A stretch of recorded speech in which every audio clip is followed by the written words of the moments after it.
Kwa hiyo ule mti wa ujuzi wa mema na mabaya ni kwamba ni yule mchungaji ambaye anatoa neno ambalo tunakaa kama ni la uzima, lakini mwisho wake ni mauti. Watu wanalifurahia uchumi, vyakula, lishe bora, nini na nini, ila aongea habari za mbinguni, aongea habari za wokovu, aongea habari za kuwaonya watu kuhusu dhambi. Nyoka tusema ni mtu, ni mnyama, ni mtu ambaye anaenda na Mungu, lakini yule ni mchungaji ambaye ana mawazo yake na ana uongo wa kishetani. Kwa hiyo sasa ili neno tena, hao manabii wa uongo hawa wanakuja kavio, wana maarifa mengi. Ukiwaona hao wachungaji ni vigumu kuwatambua. 99% anakuelezea neno la Mungu kiukweli, 1% anakupotosha. Ili mwisho wa siku ukamatike kwenye hukumu ya Mungu, uishie jehanamu ya moto. Ndio maana Mungu Yesu alisema hivi, hata wateule watadanganyika kwa sababu ya hicho kitu. 99% wanaeleza neno la Mungu la ukweli, lakini 1% wanapotosha. Wanaeleza mawazo yao, na kwa Mungu kukosea kimoja, kwa vile umekosea vyote. Sio kama vile umekosea vyote. Hata dhambi ikiwa ndogo au kubwa utahukumiwa kwayo.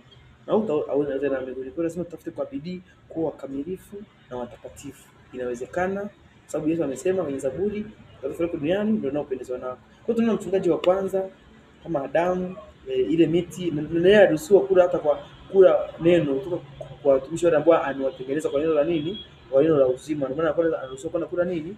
Kula nini? Miti. Hata mchungaji akiwahubiri watu, wale watakuwa miti, baadaye wenyewe wanakuja kumhubiri, kwa sababu Roho Mtakatifu ni mmoja, lakini anaweza kufanya kazi tofauti ndani ya watu.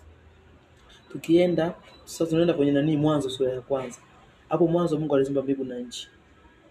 Nchi ilikuwa ukiwa tena utupu.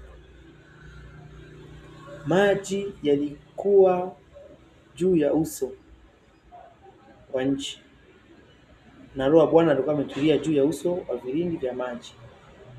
Tumeona maji ni kama bahari, maana yake ni ulimwengu wa dini, wa kidini.